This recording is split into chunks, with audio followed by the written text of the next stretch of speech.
Australia's leading sports organisations have made a pledge to tackle youth binge drinking. Now when you're watching your favourite sports, like football, swimming, basketball, netball and athletics, you'll see this logo. It's all about coming together to have a positive influence on our drinking culture. We're strong enough to say enough. and you can be too. Back your judgment. Stand up for what you believe in. Be the influence.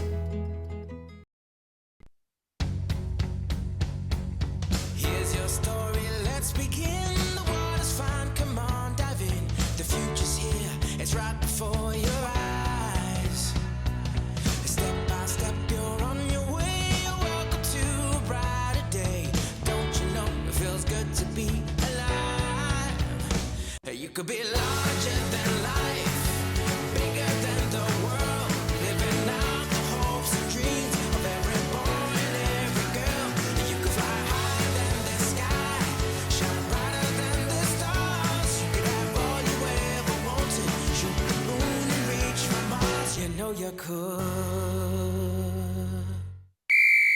At The Greater, we're always on your side. We've got this winning lineup of products and services ready to get you over the line. To kick goals for your finances, contact The Greater. Proudly supporting Newcastle and Hunter Rugby Union.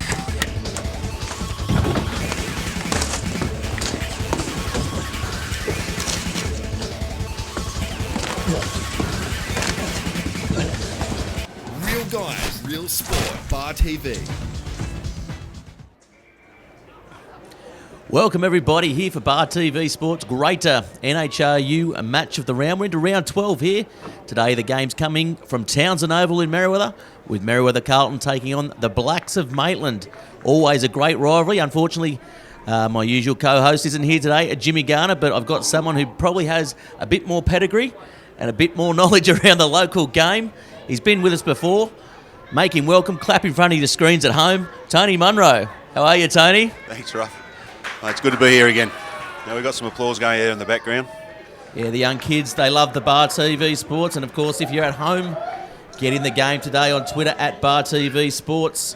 Like the Facebook page and, of course, the YouTube channel as well, where you're watching live at the moment for this Greater NHRU match of the round. We've got a big game. The sun's out.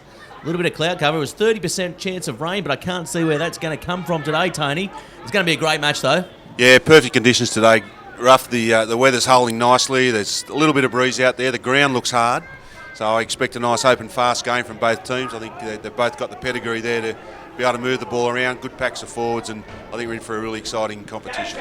Yeah, both teams have been indifferent for most of the season. They're languishing around that sort of 4th, 5th, 6th position, so it's going to be a match where both sides can help consolidate later on semi-final football for themselves. Who do you think are the key matchups today, Tony?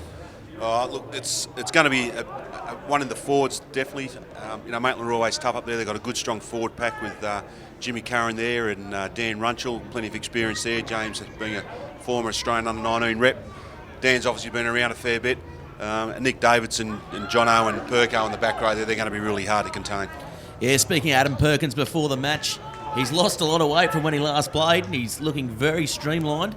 Telling me that kids will do it. I think he's cheating. I think he's probably been out doing some sort of exercise, some triathlons or something, which, of course, you are into at the moment too. You're running for Oxfam, Tony? Yeah, got the run coming up in 6 weeks' time, so doing a lot of work for that and really enjoying it. But, yeah, look, Perko's, it wouldn't matter what shape he was in, he's always such a strong competitor, and he's an old head. He's been around for a long time. He's done a lot in the game of rugby here in Newcastle, and a very respected competitor, so he'll have a real impact against his younger Merewether Carlton team. Yes, and of course it's Old Boys Day here today at Townsend Oval, so the old boys always lifting this Merewether Carlton side, especially when they're running home towards that green room in the far right corner, Tony. Do you think that's going to lift the guys today? Look, I hope so. I know the old boys carry a lot of respect around the club. They put an awful amount of time in, help with the fundraising and cooking of barbecues and the like, and the younger guys really appreciate that and understand it. So, I think they'll probably go and do a chat to the players beforehand and just tell them what playing in the green means to them and what achievements they made, and hopefully that'll rub off on these younger guys today. Yeah, definitely, and across town at Southern Beaches Day, of course, they're holding that fundraiser for Samisi Ballet, which is a big event over there, so if you have got time to go to the aftermatch functions over there get involved in that. They're going to be auctioning away some items just to get that rugby community feel happening and raising some money for him. Yeah, and Canterbury have been very generous in donating the jumpers today to Southern Beaches for them to raffle those off afterwards. And I've had a look at the jumpers. They are a really good looking jumper. So if anybody has got some spare cash, I'm sure they'd take bids over the telephone. But it's quite a sad tragedy that happened. But typical of the Hunter rugby community, they certainly get behind their own and look after them. Hopefully they can raise some good funds to support his family. Yeah, definitely. And if the match today between Merewether Carlton and Maitland is anything to go by, this reserve grade match is going down to the wire. Looks like they may have scored on the belly out here, so it looks like Merewether Carlton may go down here in this reserve grade fixture. If you can see that on your screens down at home for Bar TV. Of course, this rivalry, it's one that's not too known about though, is it? But it's one that's always there. Playing Maitland, it's always a tough game. Yeah, it has been. It goes back a long time. I remember back in the early days when I was playing, back in the 70s, it was always Merewether Carlton and Maitland. Not that I was playing at the Greens, but it was always talk of the rivalry between those two clubs.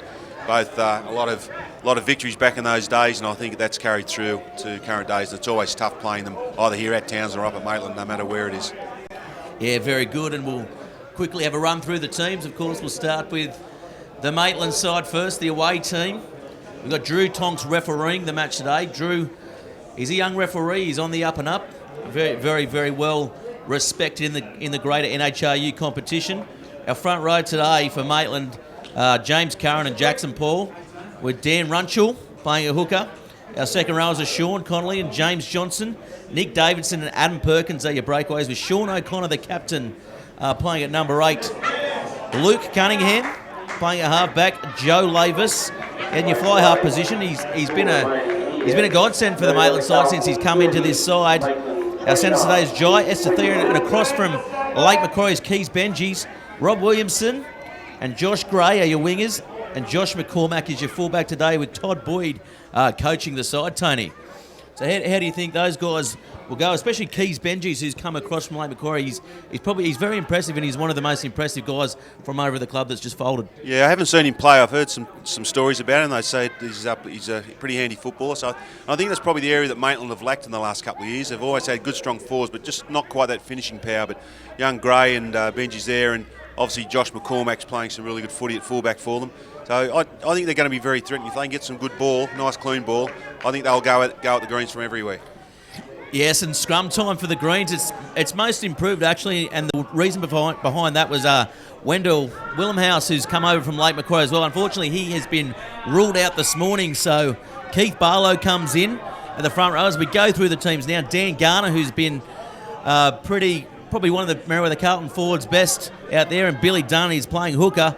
Alex Hills, unfortunately, he's been ruled out this morning as well. Isaac Wilton and Chris Tonks come in. Michael Dan, who's been playing in the second row, leading the resurgent Merewether Carlton, he's out as well today, with Pat Island and Matt Island playing breakaways, and Mac Ray is your number 8. Gareth Ernst is your halfback. Sam Gilmore comes back into the side this week, with Sam Fogarty switching to inside centre. Rapini Mason from the Illawarra region, he's playing at the outside centre. Jay Strawn, your fullback, and your two wingers are Sam Rouse and Corey Nash.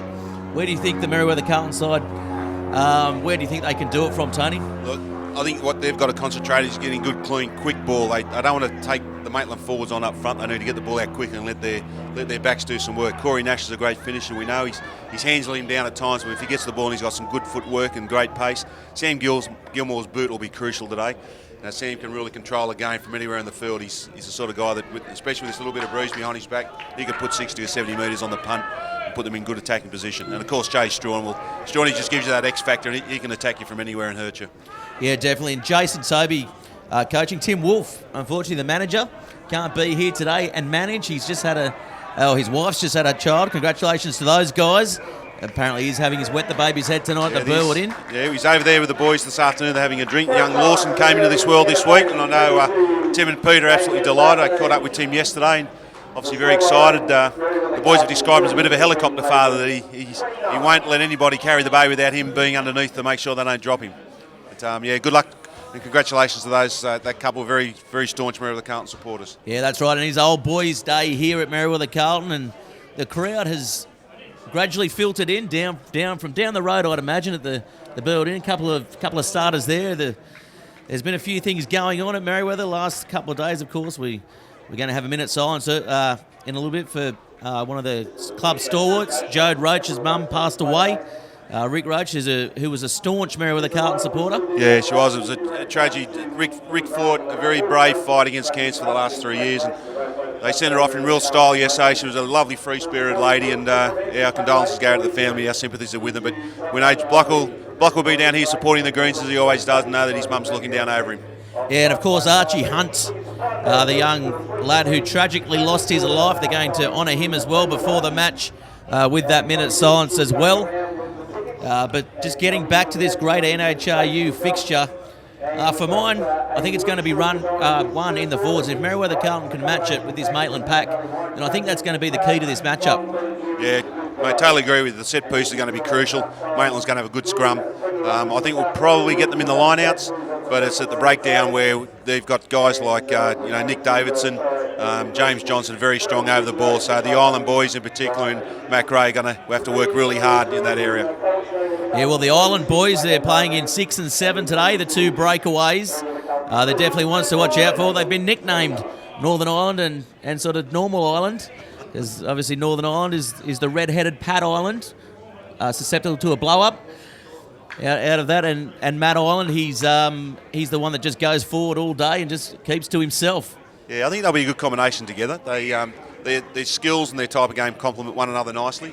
But as I said, it's going to be really important, that back row combination, to get up against the more experienced Maitland back row. It's going to be a tough one. And mate, the other one I might throw in too is probably not a well-known fact. Young James Curran's actually a Merewether Carlton Jr. Came through here with his dad. Of course, Declan Curran, the former Wallaby, who played a bit of footy here at the Greens. So this is a bit of a return to home for young James. Yes, of course, and Declan Curran, a massive fan of Bar TV Sports, no doubt listening from wherever he is at the moment. I could imagine he's probably in his caravan somewhere on his push bike. Or in a pub. As we see, the Merewether Carlton side has come to the field. A lot of people wearing tape on their head out there. I don't know what that's all about. A couple of long-headed louts out there for Merewether Carlton, Tony. It could be a style thing, mate. I think the long hairs from the 70s are starting to come back in. As you know, a lot of these young blokes like to think they're trendsetters. But, not sure what the reason behind it is.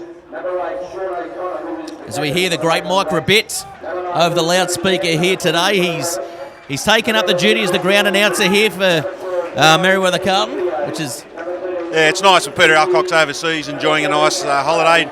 I think since Rab's retired, he was looking for something to do, and obviously he's very experienced and doing a great job. Really enjoying it. Yes, definitely. We'll have to get him on the Bar TV microphone at some stage later on in the years. We see the Maitland side now come to the field, led by the captain, Sean O'Connor. Sean O'Connor, he's a very, very solid forward. He gets them going forward, and he has a good combination there with Perkins as they go for the toss now. Out in the middle, as we mentioned before, Drew Tonks is the referee. How do you see Drew refereeing this game? Yeah, mate, look, Drew's developing is a really good referee. He takes good control over the game. He definitely speaks to the players a lot and manages the game well. I think we're going to have the minute silence now. Yeah, we're just going to go to the minute silence, everyone at home, so we're back with you in a minute. The Merewether Carlton Rugby Club extends its deepest sympathies to the Hunt and Roach families. Ladies and gentlemen, a moment's silence, please.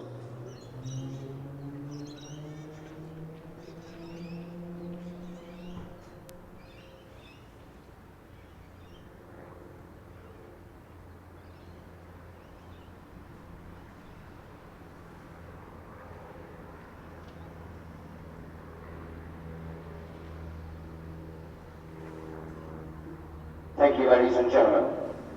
Good luck to the Reds, good luck to the Greens, and 20 hours today as the guidance of referee Drew Tonks. So we see there the minute silence has been observed. Looks like they're having the Toinkos out in the centre. Merewether Carlton look to be running right to left on your screen in the green, with the Blacks of Maitland wearing the all black, running a left to right here at Townsend Oval. Well, I've got to say the ground's looking very dry, which is unusual over the last couple of years. I would hate to be playing on that Yeah. cricket pitch today. Look at it out it there is in the middle. It's very, very dusty, so look for the player to be avoiding that. Yeah, This looks like... expect the ball's going to roll a fair bit too, so I think you'll find Sam Gilmore use this little bit of a breeze to his advantage as well. Well, he knows it like the back of his hand. He plays cricket here as well as we go now to the kickoff here. So it's showtime here at Townsend Oval. It's a big, deep kick down the ground, taken nicely there by Tonks, who is met well by a wall of black. About 22 outs. The ball comes back to Gilmore, and Gilmore fires that ball downfield. It's a good clearing kick there by the Merewether Carlton number 10. And he's got that over the halfway line. That is a soaring kick, Tony Munro. Yeah, that's what we expect from Sam, and he'll do that all day in this half and trying to keep the game, the field position pressure on the Maitland Blacks, and if they give away a penalty, we know he's capable of kicking from 40 or 50 out as well. Yes, very good first set piece. Both sides have been struggling with their line out as they go in for the first one. Oh, Merewether Carlton nearly come up for his juggled. Looks like it may have been knocked on, though, by Merewether. Advantage plays as Maitland storm up the park. It's been called knock on, though. So he's pulled it back there, Tonks. So it must have been a little double knock on there, Tony. Yeah, it must have been. He hasn't taken it from the mark of the line out. But, yeah, both teams, especially Merewether Carlton, I haven't seen too much of Maitland, but I know without Sean Rich there, the line out has been struggling. And Sean's just such a dominant force in this competition in the air. So they're going to have to work really hard and be very clever with their line outs and very precise. Yeah, well, Michael Dan as well over the last few weeks, he's been the go-to man in the line out, and he's not there today either with the shoulder problem. Yeah, it's a shame because there's one gun they really needed, Michael, with his aggression and his size. They're definitely going to miss him. So the scrum early on. No ascendancy set, both sides collapsing. That one there. So both packs are not giving away too much in weight, which is a little bit indifferent to what we've seen over the last few years with Merewether Carlton against Maitland. So good scrum there by the Carlton side, forcing them back. Ball kicked downfield. Not making too much distance, but finding the line nicely. Yeah, it's a clever kick. He just put him behind the pack, and the winger drifter, young Rouse, I think, was it? Just drifted in a little bit off his wing, and the ball got in behind him there. So ball coming in, nicely taken by Merewether Carlton, but not straight, says referee Tonks.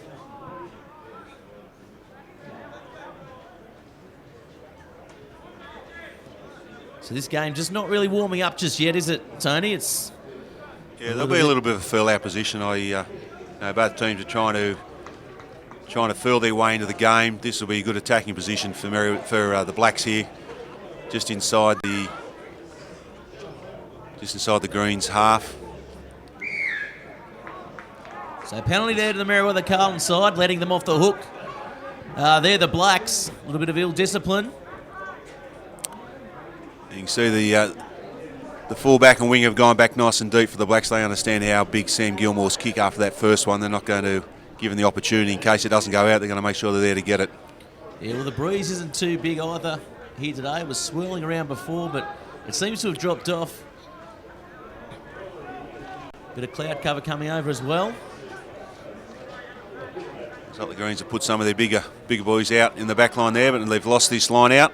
Yeah, unfortunately they've lost that one, so the Blacks now come up. They spread it wide straight away. Well, that's a good little ball there to Perkins it was. Keeping the ball going, the Maitland Blacks. Ball comes out, all juggled there.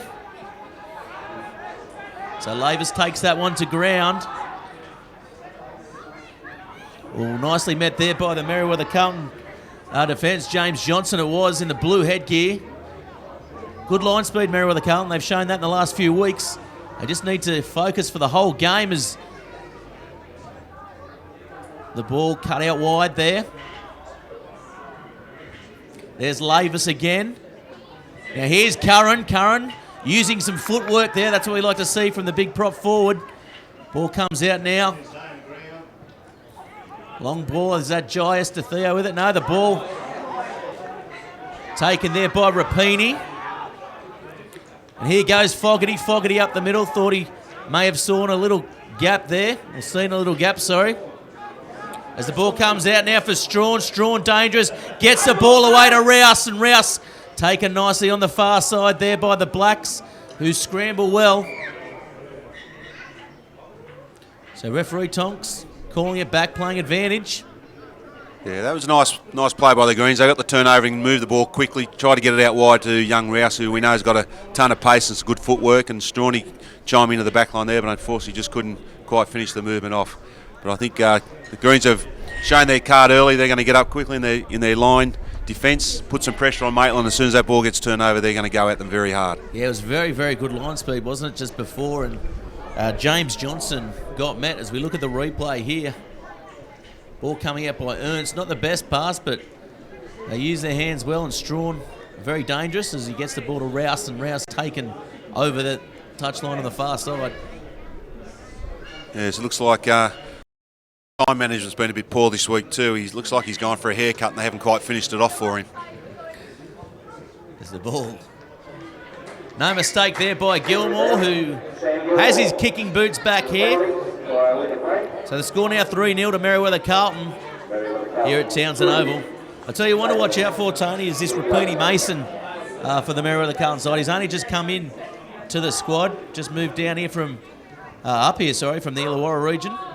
Yeah, he's quite an handy player. He played against the Hunter side in the country championship final and controlled the game quite nicely. So he's obviously got a good head on him, and he was called up for country duty last week when Blake Crichton pulled out through injury. So there he was there, Mason to Fogarty. Fogarty now to Strawn. Strawn fakes to kick. Runs it back towards his forward pack. He's been out with injury for a few weeks as Strawn. As Gilmore gets a towering kick again down the field, but taken nicely there. McCormack it was, getting back there. Oh, Davidson met in good heavy contact there by the Carlton side, and Curran taking the ball forward. Now Perkins, quick ball, recycled there. And they're still going, the Maitland Blacks. Good sharp ball out now. Johnson running wide, but the ball's been taken there by Rapini Mason, who makes another steal. It's his third for the match. Now Dan Garner trucking the ball forward. Good meters by the front rower there. And there goes Mac Ray again. Quick ball here for Merewether Carlton, putting the Maitland side on the back foot as they go short side now. And big Keith Barlow taking that one forward. Ball comes out, and again Dan Garner taking another ball forward. He's been solid all year, Dan Garner, the veteran, and Sam Gilmore gets it to Fogarty. Fogarty gets the ball away now, and Corey Nash chases the ball, but it's picked up nicely there, and it's put back on the inside, and here they go, the Maitland Blacks counter-attacking as Esther Theo chases the ball, and Rouse, he slips. Rapini Mason gets back to help him, but he's isolated here, and Johnson does the hard work, and Esther Theo's helping him out, but it looks like Merewether Carlton have come up with the ball. Consolidated nicely there, Tony. Yeah, look, the Greens did well to scramble there. They look really good to attack. Very quick ball from the breakdown. And they've taken the quick tap here now, and Strawn's taken off. And here goes Strawn up the middle. Strawn has support on the outside. Willie Nettie gets it back on the inside to Mason it was, but not able to handle. And here they go again. Maitland's end-to-end stuff here by the Blacks and the Greens. Just losing his footing in the middle there was Williamson. Williamson kicked downfield there by Davidson. Not the best option, but Rapini Mason just lets the ball bounce. So he takes his time to set up. A long kick backwards, and all taken there by the captain in O'Connor. And O'Connor winds up, but Fogarty does well to get around the bootlaces.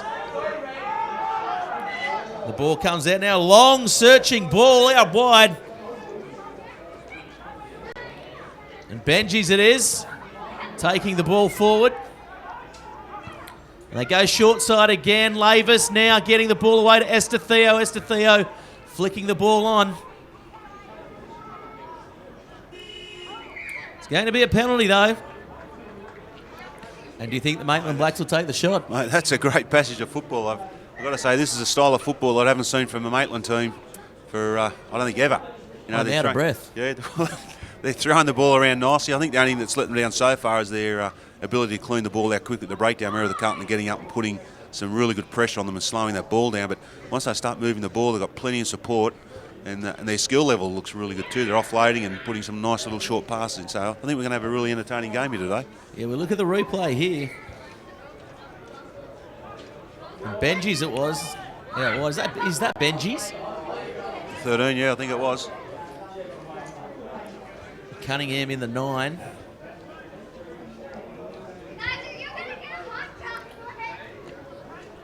So, yeah, they're going to take the points here, the Maitland Blacks. Both teams taking the early points, so I think it's a case they realise they've got to keep that scoreboard pressure on, but also a mark of respect for one another's defence. And one thing the Maitland Blacks have certainly been working on in the off-season and the early parts of the season in round 1 is their fitness, and they do look a lot sharper than what they normally are. Yeah, I think you're around right, the mate. park. I think you're right there. The tempo of this game so far has been pretty high, so once we get into that back end of this first half, we'll probably tell whether they're as fit as they look at the moment. But I think overall, mate, we're going to get some few points in this game. Well, if you go back to the first round of the greater NHRU competition, the match was only 13-10 for Merewether, with Merewether Carlton only just getting over the line in the final stages. So the match I expect to be very, very close, and it's 3-3 now. That was a good kick from the sideline. It was a nice boot. Hit the ball nicely and didn't look like missing. I think that's a warning to both sides. They've both got good goal kickers. You give penalties away at your own peril. Let's hope this game's won on try scored, not on penalty goals. Yeah, so Gilmore now, good restart there, just finding the... Oh, it's gone out in the full.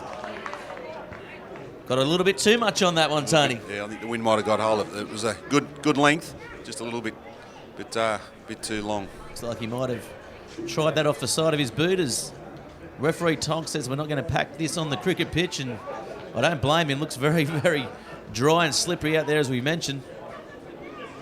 There's only been 11 minutes gone in the match, and both sides still, no one looks the better, do they, Tony? No one's really dominated at the moment. It's been end-to-end by both teams. They've both made some nice line breaks. They've both had some very good defensive spells.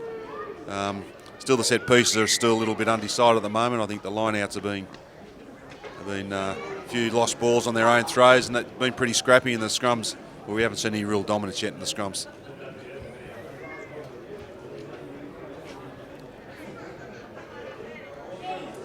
And Curran, as we mentioned, a Merewether Carlton Junior, he's very, very good on his feet for a big man, isn't he? Yeah, he always was, Jimmy.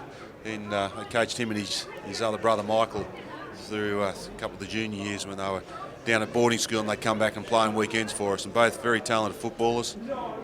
Certainly doesn't get his footwork from his father. It wasn't Declan's strength, but certainly getting his scrumming technique was, because that was where Declan really excelled. So McCormack now getting the wide ball out to Williamson. Williamson very quick on his feet as well, and inside to Benji's and back inside now to McCormack, and McCormack just throws that one away and taken nicely there by the captain O'Connor. I thought he may have lost the ball there, or the ball goes to no one though as they take it forward there. Jackson Paul. So losing ground there. There's Davidson, good ball out wide to Esther Theo. Esther Theo taking a barrage of defence there by Merewether Carlton as they take it again forward through Sean Connolly. The ball comes out. So O'Connor just flat-footed there. So this is the first time Maitland's looked a little bit disjointed here as Perkins takes it up through the middle. And he's lost the ball there. Nice work by Fogarty, and Nash tries to get over his opposite but can't do so. Good defence there by the Blacks. Look like they may be offside there, but referee says play on as they look to spread the ball wide, and Mason gets the ball downfield, and that is a very good kick. Mate, he's got a nice boot on him. Let's hope it doesn't roll by too Mason. far. Well, he plays fullback, he plays 10, and he plays inside centre as well, so he covers all positions on the back line, so he's got a full bag of tricks as Mason. You can see how that ball rolled in, as we spoke at the top of the call, that this ground's quite hard today, and if they're going to put those kicks in, they've got to take in consideration the ball seems to be rolling a little bit further than it normally would at this ground. They're very small in-goal areas here at Townsend Oval. This Yeah, the cyclists don't like you encroaching on their tarmac, that's for sure. Here at Townsend Oval, as we look at the replay. It's interesting he kicked here. It's probably Penny's being new to the club hasn't quite got a hold of the full philosophy where the guys normally like to run the ball, and there was a little bit of space out wide for them. And probably would have liked him to chance his arm then a bit. I think he's got a bit of pace and some footwork, and he had Rouse outside him. So I think in time comes you'll sort of understand what the guys around him can actually do. So penalty here to the Blacks, and they're going to look to take their kick for goal through McCormack. As we mentioned before, he is equal to Sam Gilmore in the kicking department. Yeah, he's got a sweet burn on him. He's comes from good pedigree, young Josh. You see the Merewether Carlton players chatting amongst themselves as well. They look a little bit out on their feet, to be fair. The conditions are quite hot out there. It's quite dry.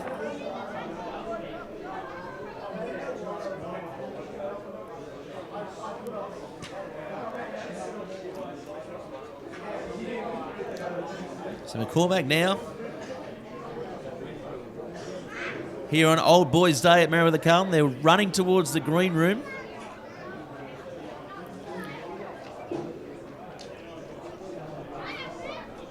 He steps in. He strikes it. Doesn't look like he's got this one though. Well, they let it bounce, but it's gone dead there. Yeah, just pushed that one a little wide. Didn't get quite as good a strike as he did last time.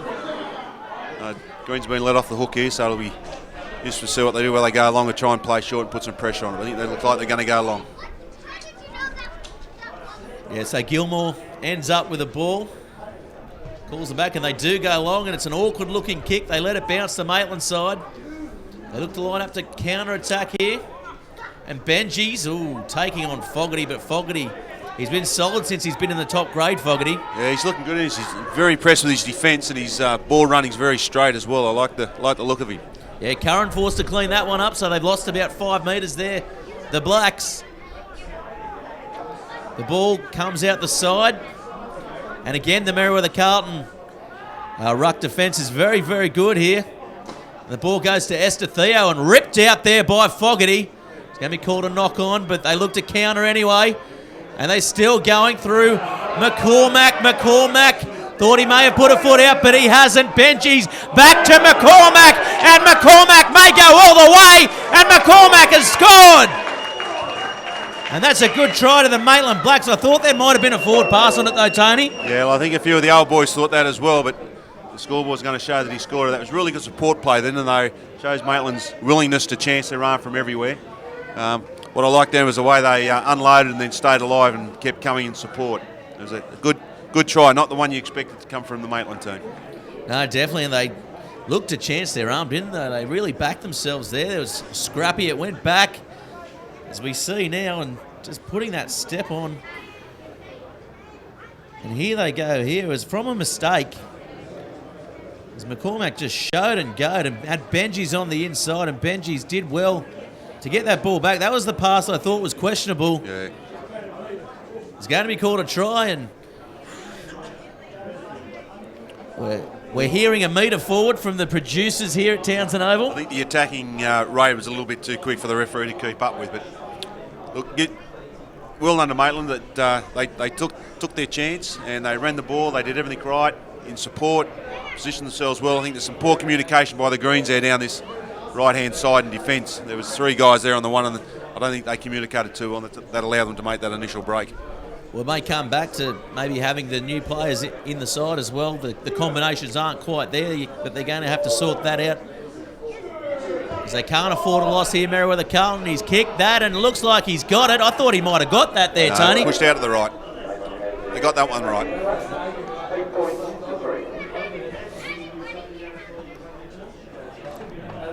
And the touch judge on the close side here, young Charters, not so young anymore, I guess. He probably could have picked that one up himself, but he looks like he's running with a limp as well as Mason kicks off. That's a nice kick off there, and Island comes storming through, but Curran picks it up. It's going to be called a knock-on though. Yeah, I don't think anybody knew what was going on then. Island came through with his head down, and the Maitland boys even looking. No, he wasn't. Where was he? He was just running. think no one in Maitland really called for it and committed to the ball. So it's a result here now where Townsend Oval here for Merewether Carlton to pack down a scrum and hopefully launch some sort of an attacking raid.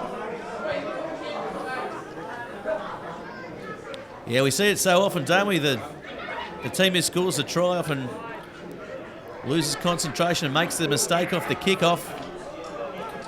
Now Ernst with it. Flat ball from Gilmore. Gilmore to Rapini. Mason. Inside ball to Strawn, but he's cleaned up nicely by Williamson. They've still got numbers if they can use, but no, it's going to be turned over there to the Blacks, and referee Tonk says play on. Thought he may have been offside there, the Blacks player, but referee's happy with it. And back it goes to Lavis, and Lavis gets the ball downfield. Ireland there doing well. Gilmore now looks to punch it down. No, he puts it up high. Yeah, letting it bounce there. The Maitland Blacks not the best decision, but cleaned up nicely in any case by Connolly. So looking to regroup now. Merewether Carlton come up with it now. So they got numbers to the right here, but they're content to just pick and drive at the moment, suck in the Maitland players. So the ball comes out now to Gilmore. Gilmore flat pass, shocking pass to Ireland as Rouse has forced to clean up. Steps off his left and he's met nicely by the Maitland Blacks. As they go back to Mac Ray. Young Isaac Wilton there. It's very, very scrappy here, Tony. Yeah, it was a bit of a wasted chance there for the Greens. They had some numbers out wide, but no one seemed to call it. No one really took control of what was doing. Yeah, so Nash forced to clean that one up as well. They're losing metres here, Merewether Carlton. It's going to be called a penalty. Quick tap taken by Strawn. They're offside there, the Maitland Blacks. He runs towards his forward. Referee says knock on there by Maitland. So really a little bit disjointed here, the Merewether Carlton side.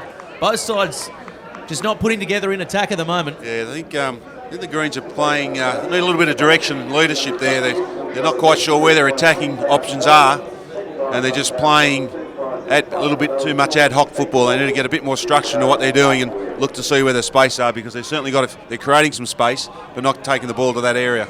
Yeah, definitely. Gilmore just needs to get a couple of runners off him just to set it up and then go wide. It looks like he's trying too early, just with that long ball. But nonetheless, it's a Merewether Carlton scrum. There's been 22 minutes gone here. Townsend Oval, Old Boys Day. They go short side. There's no one there with Ernst. Ernst dummies on the inside, gets it back to Cunningham. And Gilmore letting it bounce. Gets the ball into Nash. Nash now taking them on. Stepping through the middle, but he's going to be called a penalty. It looked like he was away there, though. It's an unusual call there from the referee. It's yellow card, but I think he should have let that play through, because Nash looked like he'd made it quite a sizable break then. So James Johnson there been shown the cheddar, as we say. So unsure there of what he did. Of course, the greater NHRU here. It's Old Boys Day. Other sponsors are NIB, Viatech, Tui's, Tulloch. Of course, streaming live on the Newcastle Herald. As we look at the replay here, Ernst dummies on the inside, and he obviously got a call, but it wasn't from his player. It was a nice little dash there from Ernie. I still haven't seen what Johnson's done. That's got me perplexed as Ireland comes from the back. Ireland will go all the way, but it's been called a knock on there by the referee. So again, Merewether Carlton just unable to execute.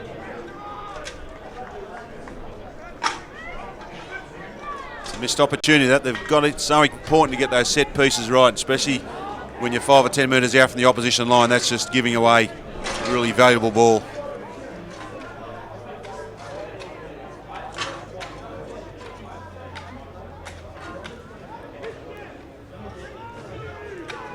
So good scrum again by Merewether Carlton. Forced to pick off the back was O'Connor.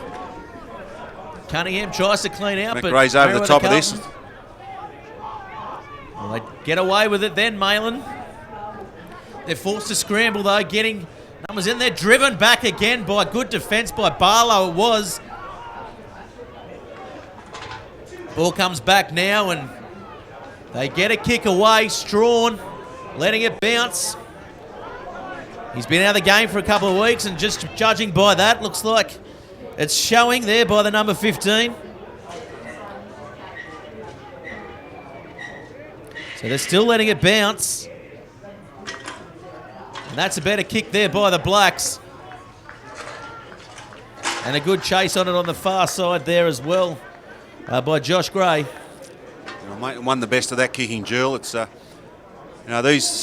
these players tend to kick the ball at times when there's no real thought behind it and what the outcome's going to be, and that was just a bit of a senseless kick then from the fullback Strawn, where there wasn't much of a chase, and it gave the Blacks an easy chance to kick the ball back and get some good territory. So Rapini Mason taking the ball forward over halfway. Good run as they go back the other way, and it's a poor ball there by Ernst, and coming up with it is the captain O'Connor for Maitland, but good counter-rucking there by Merewether Carlton. He's going to call the knock-on. We'll have another scrum here. Yeah, there's misunderstanding and lack of organisation there. I tell you, I'm very impressed with the Greens at the breakdown today. I thought they were going to struggle with this Maitland pack, but I think they've probably got the points decision at this point in time at the breakdown of the amount of turnovers they've been getting. Yeah, definitely. It's keeping them in the match so far. It's just their attack is a little bit disjointed, though, isn't it? Yeah, it is. And although Maitland leading on the points on the scoreboard, I don't think there's too much in it at the moment. I don't think it's a fair indication of how balanced the teams are.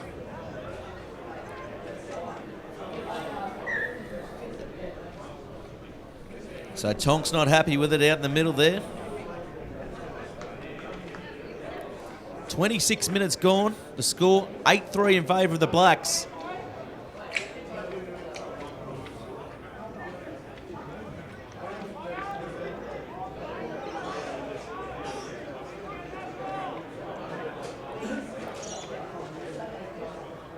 So here they go again. Oh, that's a good shove there by Merewether Carlton. It's going to be called a penalty. Can you get a read on that one, Tony? I'm not sure what he's got forward. I think they went in early then. Yeah, I think they're saying he's coming in at an angle. Weren't packing square on. So that's a good kick there. Is it going to find touch? No, it doesn't. Well done by young Rouse. Getting up there and Strawn looking to kick it downfield, and that he does. Cunningham there. The ball passed inside now to McCormack as they line up, and here they go now, the Maitland Blacks. It's Davidson straight up the middle. Davidson had support, didn't use it, and clean up again, I believe, by Dunn. Good work by the little hooker as he still goes Dunn up the field to Gilmore. Gilmore met though. He's still going Gilmore as well up to halfway. Getting a ball away to Tonks, and Tonks palming and bumping them off here at Townsend Oval. The ball now to Gilmore. Gilmore dummies, goes back towards his forwards. Not the best option there by the fly half. So it's going to be called a penalty then. Nonetheless, just not coming in straight, was it? Yeah, I think the referee needs to get a bit more help from his touchies there too. There's a little bit of offside play going on there in defence.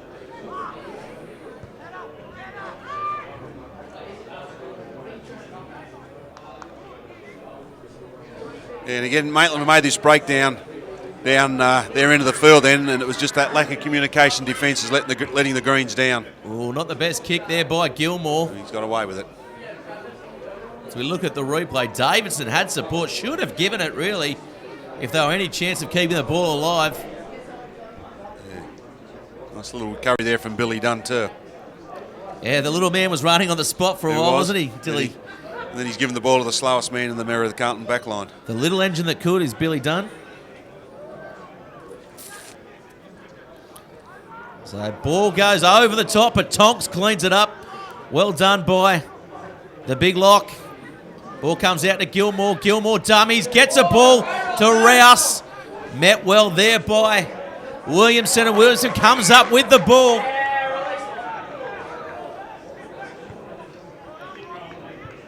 So Tonks then pulling that up as well. You got to remember here, Maitland playing a man down as well. So Merewether Carlton really need to take the most of this opportunity. They're going to kick for the sideline. So that's a good kick by Gilmore, getting them 5 metres out. Will we see a rolling maul here, Tony? I don't know, but hopefully they've worked out the last two liners. They've gone long and lost the possession. They need to shorten it up a bit, take a bit of pressure off the thrower, just secure the ball and take them all on from there. So we're just waiting for a ball to come in. So they've got the ball boys down there just having a laugh amongst themselves. Oh, they're having a good time at the rugby. Having a little game by themselves. That's what we like to see. Young kids getting involved in the game. So Billy Dunn with the ball.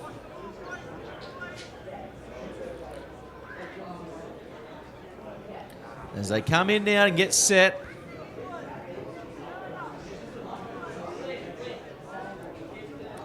Dunn taking a while to get this one in. That's a better throw there, and Mac Ray comes up with it, but the ball taken down. Good defence by the Blacks. So the Maitland team will pull that down. Still have it, so they're going forward. Yeah, good defence by Maitland, though. They turned him there and taken down. There was Mac Ray. It's going to be a penalty, though. Quick tap taken. The ball spread wide quickly. Rapini Mason with it, stepping.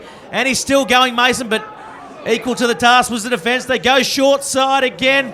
Strawn tries to get a quick ball away, and Rouse forced to clean up again. He's done a bit of that today.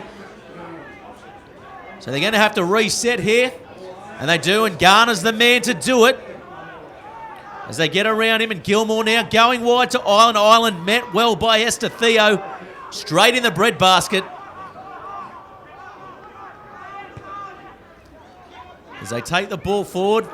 This is better stuff by Merewether Carlton, getting reset here. Good counter-rucking, though, by the Blacks. Just slowing that ball up. Not coming out, though. It's going to be a green scrum. I thought Ernst may have had his hands on the ball. Yeah, the ball was there to be taken, but it's another missed opportunity there for the Greens. They had some good body position there in that maul, but somehow Maitland boys managed to pull them down, and they got the penalty from it. But again, just shuffle the ball out, hoping for the best, and not really looking to what plays and where the holes in the back line were.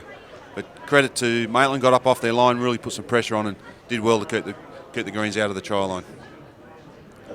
Yeah, they did, and Barlow down on his haunches. As we look at the replay, you just see here they brought it down there. The Blacks. As Perkins pulled them down.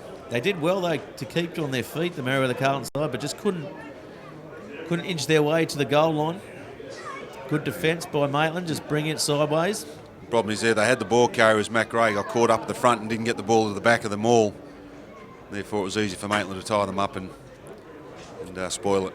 Instead of going wide straight away, maybe I would like to see a forward hit up, another forward hit up, and then go wide, just suck them in. Yeah, I'd agree with you. Maitland were pretty well set.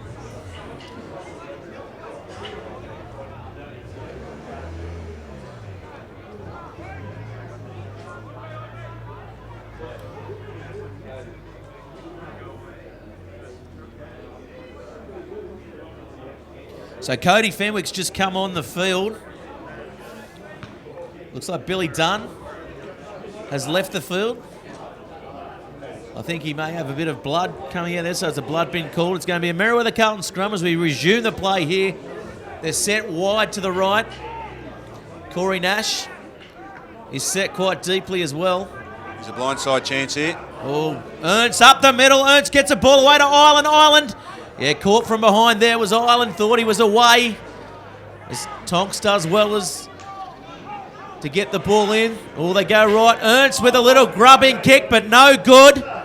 Not the best option, and Barlow forced to clean up the mess there. And here they go now through Gilmore with a short ball, and it's been turned over there by Lavis. Come back for the penalty. Coming back for the penalty, though. So is the goal the best option? Look, I think they've got it. They've had 3 cracks in them already, and I think they need to get some points on the board and keep that pressure on the scoreboard. There's still, we're only in the first half. We've still got 5 or 6 minutes in the whole of the second half. So it'll be interesting to see what decision they make to do here. But for mine, I'd be taking the 3 points. Yeah, they've had a few cracks at them, as you mentioned.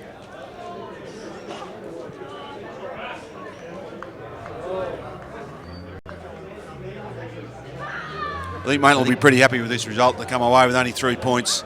And given they've had a man in the bin, they're going to have a plus 2 point turnaround when he comes back onto the field.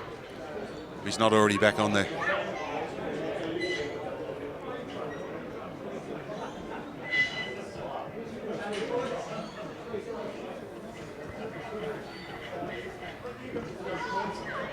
So Gilmore it is with the ball in hand and the kicking tee.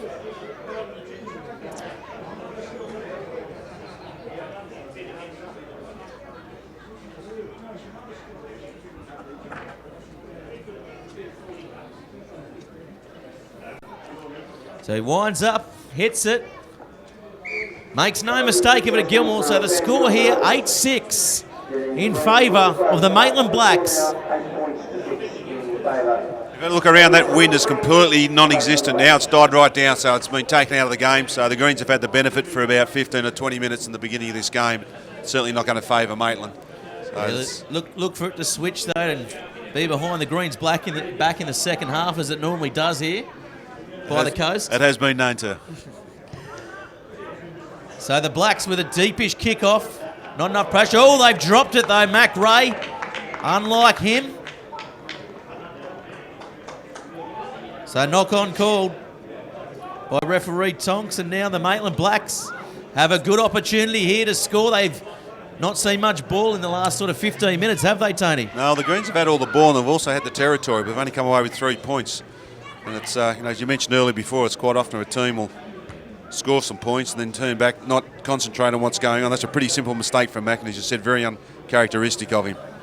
But they really need to make sure they don't give any penalties away here, and their defence has to be spot on. So Lavis, the Maitland fly half, has a very deep backline set. The blindside winger. There and he goes. gets it, and that's a ball. He's lost it forward, has he? Forward. Yes, Tonks says he's knocked that one on. Yeah, the Greens read that well, saw him coming. It was pretty obvious. There wasn't too much deception about it. Yeah, just a straight crash ball, really, wasn't it? Yeah. And the Greens held their channels well and just moved up, made the tackle and forced the error.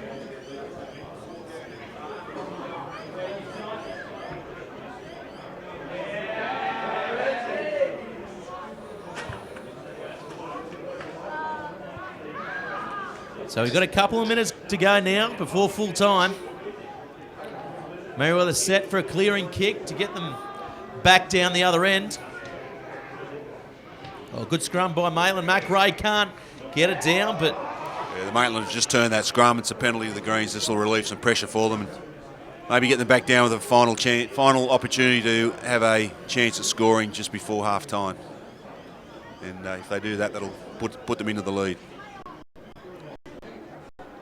Yeah, if you're coming into half-time, both coaches, Tony, what are you saying to your sides? Well, I think from the Greens' point of view, they just need to be a little bit more patient in attack. They're trying to score off every play, and as a result, nobody really knows what's going on. So they need to get a bit more communication, a bit more patience. The Maitland team, look, I think they ought to be pretty proud of what they've done. They defended really well. They haven't had any ball, so really haven't been able to show us what they can do. When they do get the ball, they look quite dangerous. So I think his main focus will be at the breakdown to try and stop the turnovers, because there's been quite a few of those. Oh, that's a bad throw from the line out again. Straight there, isn't it? Dan Garner with the throwing duties now. So Billy Dunn's back on. I thought it was Dan Garner. I was going to give him an absolute serve there. Yeah, that was one of Dan's go-to balls, that one. So it's obviously the young Billy Dunn's been learning from his mentor. The old not straight. Yes, that's another missed opportunity for the Greens.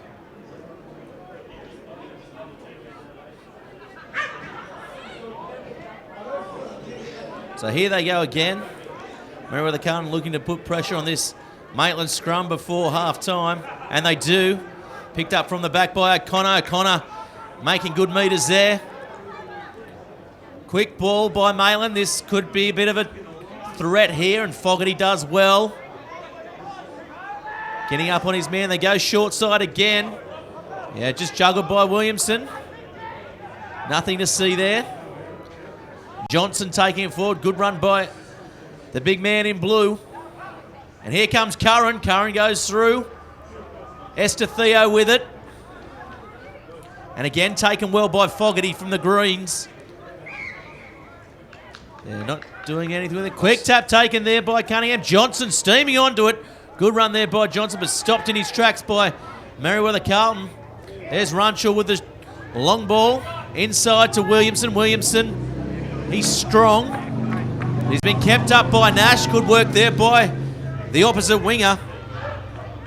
So Johnson again taking it forward. He's been solid, apart from the 10 minutes spent in the bin. Taking from the back was Davidson there. A good clean out there by the Blacks as well. Nice kick over the top there by Lavis, coming through, and it's going to be too deep. There, not long to go now. Yeah, a few lapses there again in the Greens defensive line, especially coming down this right side. There was 3 defenders that were very jagged, and they were lucky that the Maitland didn't make another break through them. And also they're struggling back across that other side, where the winger Nash is staying over here and not walking over there or getting over there and supporting Strawn. Strawn is having to cover a lot of territory. Yeah, so the ball goes through. Perkins picks this up. Could be last chance to get a try here for the Blacks as well. Oh, taken nicely though. I think it was Garner. Dan Garner again. He's had another, well done, Garner. Another strong game. And there's a young fella, gets the ball away now to Ireland. Matt Ireland it is, up the middle of the field. Held in the tackle there by Benjis. Oh, poor ball there, and Strawn's going to have to do something with it. He tries to get around Perkins. He does. He's still going, Strawn, but he's lost about 5 metres. Yeah, the Greens are very slow getting back to rear line too. Yeah, through no fault of his own there, Strawn. It wasn't the ideal ball. No, should have gone flat then. They had options out wide, didn't they there, Tony? Yeah, they did. Look, they had good numbers. They had plenty of options. But again, there's just that lack of organisation around their attack. They weren't sure what to do. Threw the ball deep and left Strawn isolated with no support behind him. So he had to do a lot of work, and he did pretty well to get them out of trouble. Yeah, very surprised they're so disorganised here, Merewether Carlton. Gilmore normally a man that takes the game by the scruff of the neck, and Ernst as well. Yeah, they do. And look, I think, could be a possibility of the combinations there. A couple of, Fogarty and Rapuni probably haven't played too much footy together.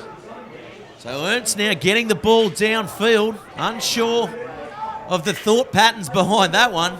Merewether Carlton need to keep the ball in hand, and now here comes McCormack to Williamson, and Williamson gets inside his man and runs it back towards his support. And here they go again through Davidson, I think it was. Sorry, it was another turnover. A turnover there. Well done by Mason. These two centres from Merewether Carlton are having an absolute ball of a game here. So Ernst to the back now, and Mason with it again. Gets through. He's got support. Rouse with plenty of pace, and Rouse will score right on half-time. Good try there by young Rouse. Yeah, it's no worse. Mason then he realised that James Curran was caught out there in the back line. Curran tried to rush up in defence and try and negate the disadvantage that he had, but Mason read it well. Got him behind him and then just put Rouse over with a nice pass into the corner. Yeah, he's been Merewether Carlton's best all game, hasn't he, today, Tony? Yeah.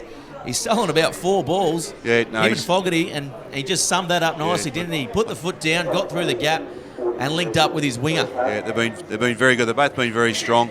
I think as time comes, here's the play. And this Curran's up out of the line. He had 2 props to run against, and I think it's Gray out there on the wingers. He had no chance. Yeah, the young Sam Rouse, the 17-year-old. Yeah, and he's been a revelation this year. Been a real find for the Greens. They obviously comes from some good pedigree. His father, obviously, a previous grand final winner with the Greens. Uncle, I think. Uncle, is it? Yeah, I think it's his uncle. Thought he was too tall to be his son. Anthony Rouse, yeah, definitely. I think this is probably a fair result for the Greens, given the amount of possession that they've had. Yeah, they've been a man up as well for 10 minutes as the half-time whistle sounds. The score here for the greater NHRU match of the round. Merewether Carlton just come to the lead, 13, leading Maitland 8. We'll just take a quick break and a word from our sponsors. We'll be back very, very shortly with our half-time interview. At the Greater, we're always on your side. We've got this winning lineup of products and services ready to get you over the line. To kick goals for your finances, contact the Greater. Proudly supporting Newcastle and Hunter Rugby Union.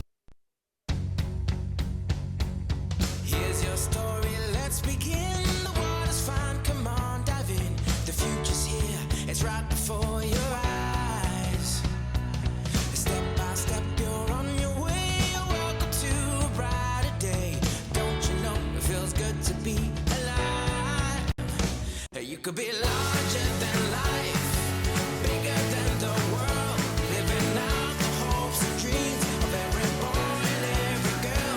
You could fly higher than the sky, shine brighter than the stars. You could have all you ever wanted, shoot the moon and reach for Mars. You know you could. Australia's leading sports organisations have made a pledge to tackle youth binge drinking. Now when you're watching your favourite sports, like football, Swimming, basketball, Netball, and athletics. you'll see this logo. it's all about coming together to have a positive influence on our drinking culture. We're strong enough to say enough. And you can be too. Back your judgment. Stand up for what you believe in. Be the influence.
Welcome back, everybody at home. It is Old Boys Day, and I did promise you an old boy, but unfortunately the old boys are having too much fun here at Merewether Carlton. I think the problem, Ruff, we couldn't get them up the steps. Yeah, that's right. Those old knees. I don't know if it's the hips or the knees or just the green room. Too much fun over there.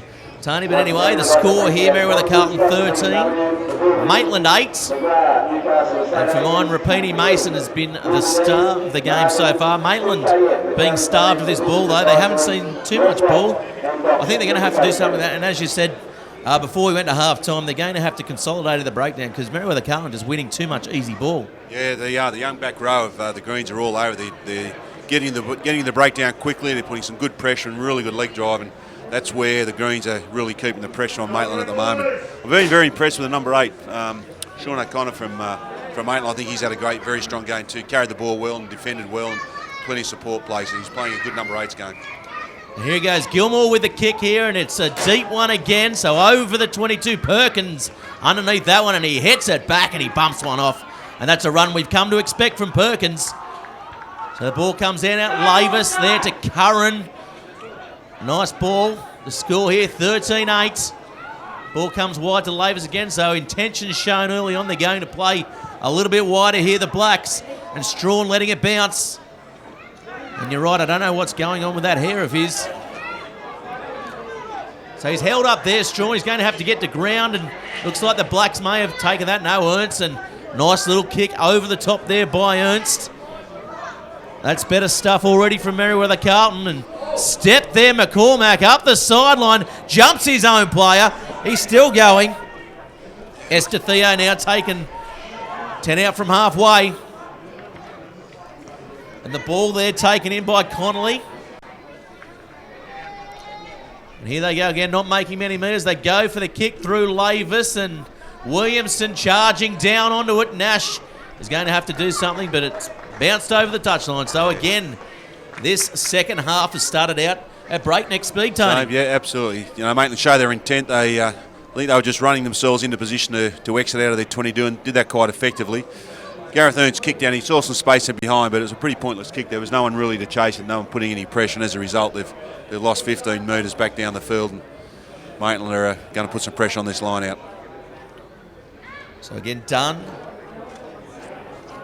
Ball in hand. He does take a while to get the ball in, doesn't he, Billy Dunn? Yeah, there he's overthrown again. Over that, so Ireland cleans it up, luckily, for the Merewether Carlton side as they get over the ball. Well, taken nicely there by the young Isaac Wilton. Good run by him, played Colts last year. And Ernst comes from the back, gets the ball to Tonks, and Tonks takes it over the advantage line. And they're still going. Good run there by Garner. He's had a busy game again today, Garner. He loves doing that tight work. Keith Barlow, the English import, running towards that cricket pitch. Probably not too aware of when it can become dry. Nice long ball there to Rapini. Mason taking the ball forward, but slammed on his back there by Benjis. And taken by McRae. It's been stolen by the Blacks, and they had a short side advantage. It could be trouble here. There's Josh Gray. Can he win the foot race? But no, yes he can. Gets the ball back. It's going to be called a knock on though, and Gray just knocking that ball on there. It was a good turn of pace for Rouse then, but I think the referee probably missed a shove in the back. It could have been a penalty there for the Greens, but either way, it was nice work by the Blacks there to strip the ball out of the Greens and went on the attack straight away. Yeah, good short side play there. I think it was Lavis who summed it up well, just puts the kick through. Saw Rouse was up, no fullback at home, and gee, Jay Strawn was struggling to get across to that too, wasn't he? Yeah, a little bit, I guess he wasn't. He was expecting to go into the attack, then not into defence. And well, he's had about 6 weeks off, hasn't he? Yeah. With his knee, so you'd expect him to be a little bit underdone. The ball goes sideways. Ernst gets the ball to Fogarty. Oh, taken nicely by Esther Theo. He's learnt that in the backyard from his old man, I think, that one.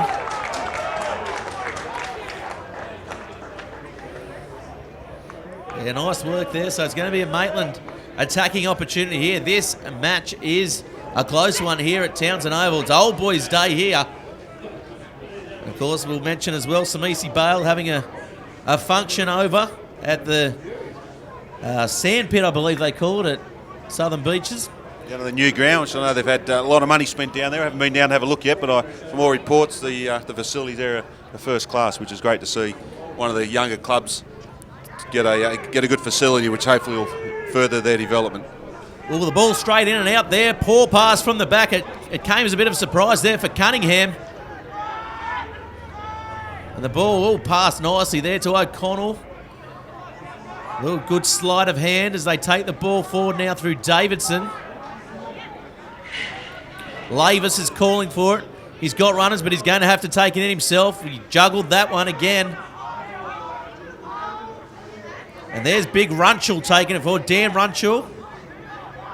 Oh, a little knock on to the back there. Yes, referee Tonks picks that one up. So good defence there by the Carlton players.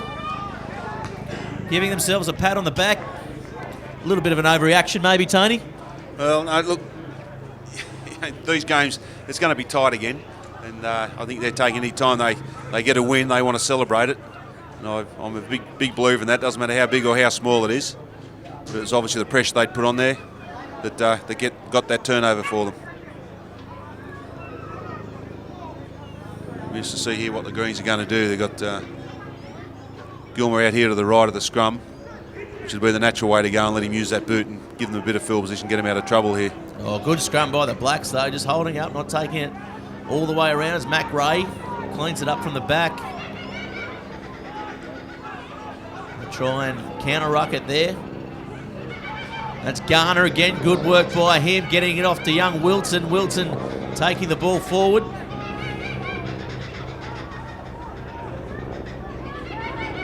A little bit scrappy there at the breakdown. Ball comes out to Gilmore has a big look. He already had the ball caught and passed then, I think, Tony. It's uncharacteristic for Sam Norman. Got very good hands, but I think you're right. He had a bit of a bow peep there, saw the defence coming up and just spilt that one down. So the Greens are going to have to regroup their defensive efforts now and try and put some pressure on this Maitland. Well, he had Maitland Mason scrum. and Rouse outside him, the two men that caused the damage earlier on. As we go to the replay, Gilmore just spilling that one. I think he was working out what he was going to do with it before he got it in the hand. I know what he was going to do with it. He was going to feed his back line. So here we go again. The Blacks, can they capitalise on this possession? It's almost a mirror of the first half with Merewether Carlton having all the possession. They go through Perkins, who goes up the middle. Good run by Perkins.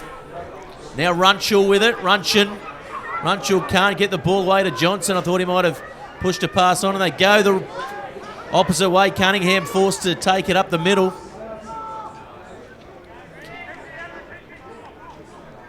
So in they go again. O'Connell. Ripped again by Fogarty. Well done by Fogarty, but it's going to be a penalty. Offside there called by Tonks. Yeah, he really likes to attack the ball, Fogarty. He's had a couple of those, probably 3 or 4 times he's ripped the ball out and turned it over. And he seems to be picking the right time because he's not missing any tackles either. Yes, and they're going to go for the shot here. I thought they might have had one more crack at them from the line out. I think it's a good decision at this early juncture of the game. In the second half, I think the 3 points is going to be better served for them. Come down, get the points, go back and regroup and come back down again. I think the Greens are starting to look a bit tired. So their scrum's starting to weaken up. The forwards from Maitland, I think they're a bigger pack. They're starting to get on top of them. It may be a decision that the Merewether coaching staff need to have a look at.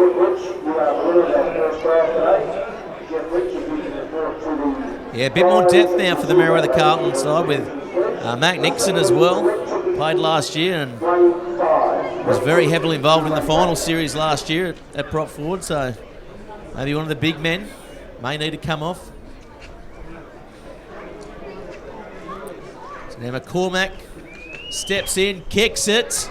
He hits it nicely. He makes no mistake of that one, McCormack. So the score now 13-11 in favour of Merewether Carlton here at home at Townsend Oval.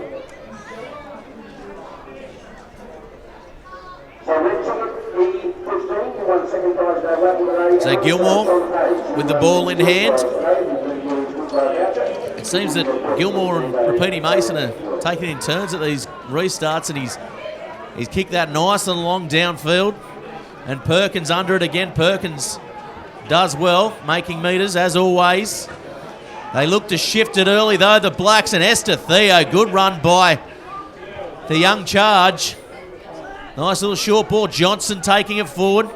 He's been strong today as well, Johnson. Yeah, so it's going to be called a scrum. The ball not coming out. Cunningham doing well talking to the referee there. Yeah. Now, look, Maitland are playing very sensibly here. They're keeping this ball in hand, starving the Greens of possession, which I think Todd Bout probably had a good chat to him about at half-time. We spoke about they just need to get a bit more ball and show what they can do. Yeah, well, Maitland have always been traditionally very, very good at holding the ball and just taking metre by metre, haven't they? Yeah, playing a little bit wider than they normally do. You can find they're not scared to throw the ball and give their backs a chance to score some points, but they're also and make some yardage. But they're also getting good support out there for them and getting good recycled ball in this early stage of this second half. Yeah, referee Tonks not happy with that one. A little bit of funny business going on the opposite side. Just the normal niggle and gill the props go on with.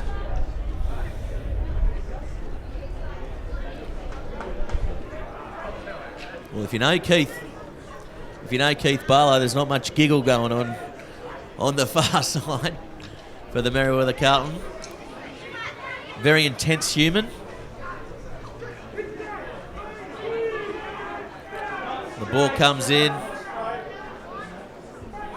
and taken from the back. The captain there, O'Connor. Quick hands, Esther Theo, dummies. Gilmore hangs onto his back. Cunningham, dummies. Little gap opens up for him, but they come across the Merewether Carlton side. If they can use hands here, Merewether Carlton look like they might be short to the left.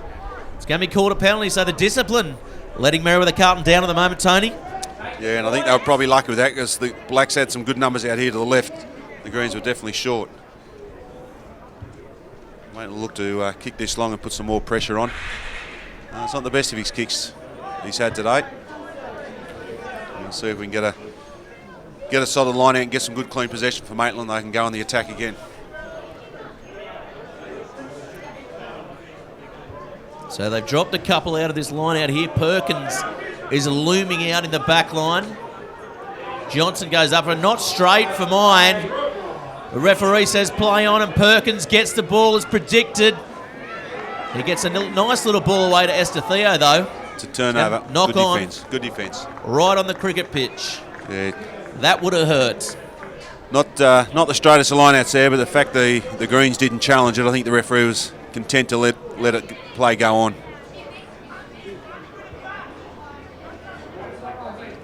You'd expect the touch judge maybe to say something there as we look here. Perkins just... Put it down to the camera angle. Yeah, maybe. Perkins just taking the ball, maybe a little bit of an obstruction as well, but referee was happy to just play on with the knock-on. So now Merewether Carlton over halfway. They need to stabilise this scrum. They've been under a bit of pressure the last couple from Maitland. There they go again. You can that's see. An ugly-looking scrum there too, wasn't it? Yeah, it was just folded in down over on this side there. But everybody's okay. Yeah, didn't look good there for Dan Garner, did it? No. On the tight head side.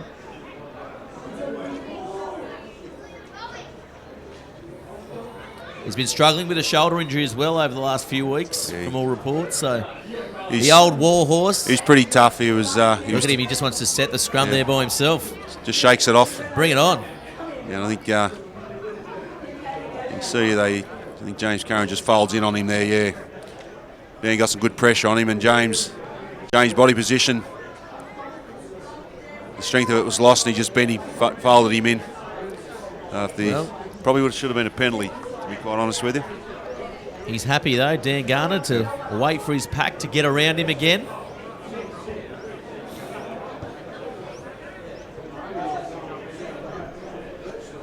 And he does add a bit of steel to this Merewether Carlton side. It's good to have him back, I guess, for the Merewether Carlton team back in the top squad. Yeah, he's been a real asset to the guys this year. Just his leadership and his toughness and his work rate around the paddock. Oh, Ernst getting tackled there on that cricket pitch. Expect some bark off tomorrow, as Mac Ray does well to keep the ball rolling forward. And Garner steaming onto a good run there and gets a ball away to Dunn. Nice work by Garner. The ball comes loose, and Curran picks it up now, and driven into that cricket pitch. And here they go, the Maitland side. Connolly. Ball out by Lavis. And here they go now, the Maitland side. But to be fair, the Merewether Carlton side did well. And there's O'Connor taking it forward. Back into Davidson. Good run there by the Maitland breakaway. They go wide straight away. Esther Theo now to Johnson. Question mark on the pass there by all the crowd at Townsend Oval. The ball passed nicely back on the side to Jackson Paul. Just straightens that one up. Oh, just not being able to take that though, Davidson. It's going to be a penalty taken back. Advantage played. So the Merewether Carlton players just creeping forward, and a few hands on hips out there, Tony. Yeah, there are. You can see the Maitland forwards are starting to gain a bit of dominance here. They're running straight lines, coming in at these younger Merewether Carlton forwards and just trying to punch holes in around the tight area before they're going wide. They just kept probing then, and unlucky not to find a hole just for that last drop ball. We'll have a look here. There may have been a touch of a forward pass. This I think one from there. Our producer. Ooh. Yeah, absolutely. It's a handoff. Yeah. Nothing wrong with it from up here, Tony. The referee was right there in front of it too. He shouldn't have missed that one. Flat, I think they call that. Flat. Yeah. So they're going to take another kick for goal here. This will put them in the lead. Interesting decision. They've had a lot of the ball, and as you mentioned, they've started hitting the line hard and running the ball. Some good angles from at pace. Yeah, they're keeping the ball. The Greens haven't had any ball this second half, so the Maitland Todd's obviously had a good chat to them at the half time, and that was what was letting them down in the first half. Just couldn't get the hand on the pill and the turnover, but they're working hard at the breakdown. Support play's good, and they're just starving the Greens of possession, not kicking it away senselessly. Yeah, it's a little bit chilly as well now. The clouds come over. I've put my jacket on. I'm asking the old boys behind me to cuddle up, and he's hit that one nicely though. So McCormick puts his Maitland side in the lead. The score 14-13. So the Merewether Carlton side behind on the scoreboard, and it's been a while since that's happened. In fact, 17 minutes into the second half. So Gilmore, could have been a touch offside there, Merewether Carlton. And Perkins again takes that nicely. But the line there by Merewether Carlton disjointed. Perkins gets a ball away. Good run by the veteran, and that's why he's won 3 Anderson medals. As the ball comes out wide, McCormick. Benji's taken by Fogarty, but Benji's gets away from him that time. Back inside to Esther Theo. And I'll tell you what, this Maitland side is really opening up here, Tony. The ball flat pass there to Perkins, and Perkins steams onto that one. Nicely taken, though, by Billy Dunn. And they push the pass there. Runchell out wide. Tries to get a ball away. Unarmed free, and they go to Davidson. Down that short side again. So Perkins calling for it again. A little bit flat-footed that time, but he does well to make about half a metre. Up the middle there goes Johnson. So the defence around the ruck and all over the park by Merewether Carlton isn't quite what they're expecting. You can see there's a bit of a momentum shift here in the game. Adam Perkins obviously started that off with that nice run, but the Maitland guys got a real spring in their step now, and they're all wanting to participate and get there and support. And the ball movement's been very good. I think the Greens look a little bit flat, and I say a bit of fatigue starting to sit in on them. Here we go, the replay here off the kickoff, and Maitland just, as you mentioned, Perkins has just lifted a gear, hasn't he, and showing all his experience and gets a nice ball away there. So someone out there getting a bit of attention there for the Merewether Carlton side. They look a little bit... Dan Garner, is it? Yeah, it is Dan Garner. They look a little bit out on their feet, as you mentioned. They're all sucking in the water. So as you mentioned, probably good time to make a couple of changes. Nearly 20 minutes gone in this second half. Yeah, I think the Greens need a few fresh legs out there to give them a bit of a lift.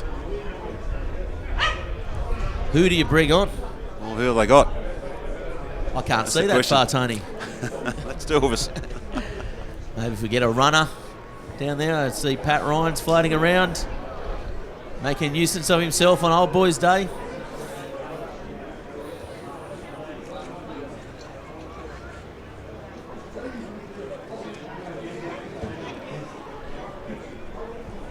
So here goes Johnson up the middle.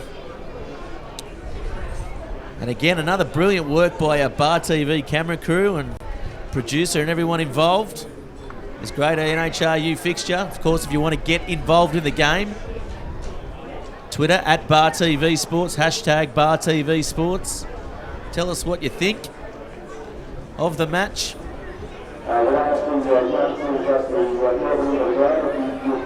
As we go now for another scrum.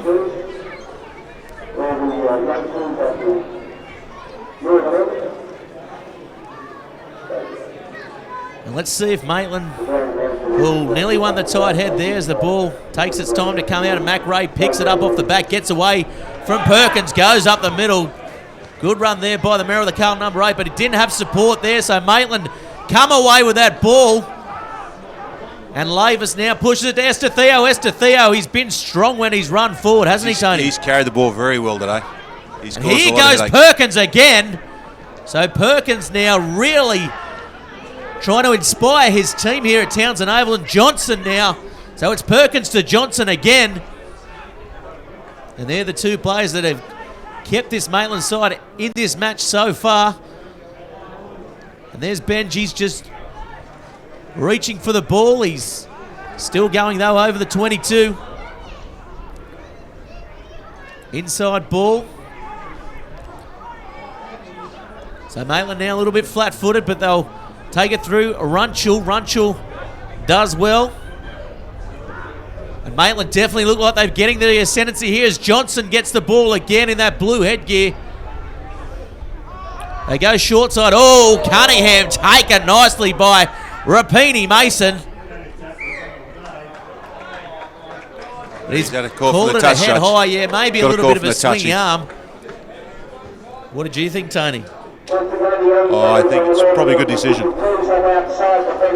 He may have left his feet there. We can have another look at that. No, the lack of combination is really starting to show on the Greens' defence out wide now. They're not trusting the defender on the inside, and they're overrunning their mark and not numbering off. Here comes this tackle. Yeah. Just had his arms not much, swung a little bit, didn't it? Yeah, not much in it, but it's probably a fair.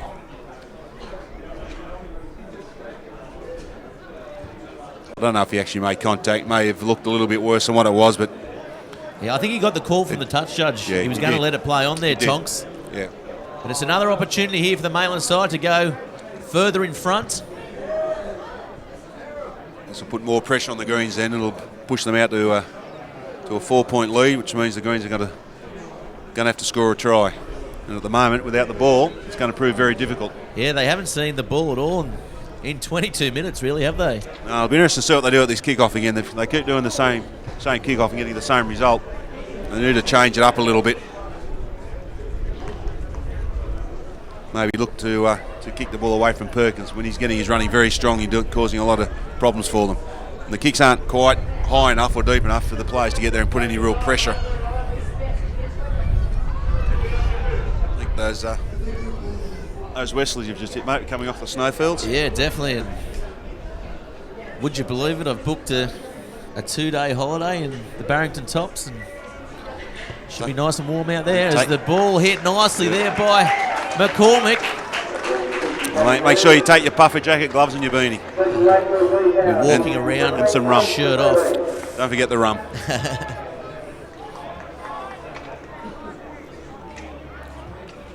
So they're going to kick the same way. A lot of missed tackles too from the Greens in this second half rough. They're falling off a lot of tackles, which is giving the Maitland a chance to go forward. So Johnson comes up with that one, and similar result to if they had kicked it a little bit deeper to Perkins. The ball comes out wide now.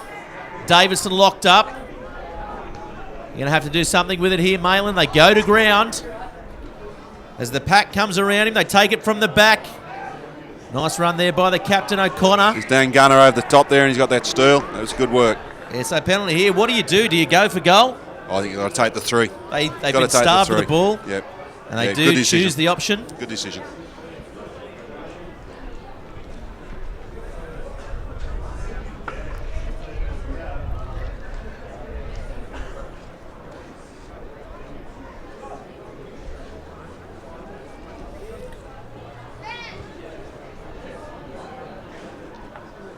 So Gilmore receiving the kicking tee. So they've just got to regroup now, the Greens, if they're going to get back into this match. So penalty taken. Holding onto the ball, says referee Drew Tonks. This may be just the momentum shift that the Greens need. This is going to be a cheap 3 points for them because they really didn't do enough to deserve this. But Maitland so far have had all the run of this second half. They just need to get some ball and come back in it. But the Maitland pack, forwards in particular, I think are playing. He's missed it. Oh, he's missed that one, Gilmore. So it'll come out to the 22. The Maitland crowd happy with it. On this side of the Clark stand at Townsend Oval. On the far side, you'll see the Merewether Carlton supporters.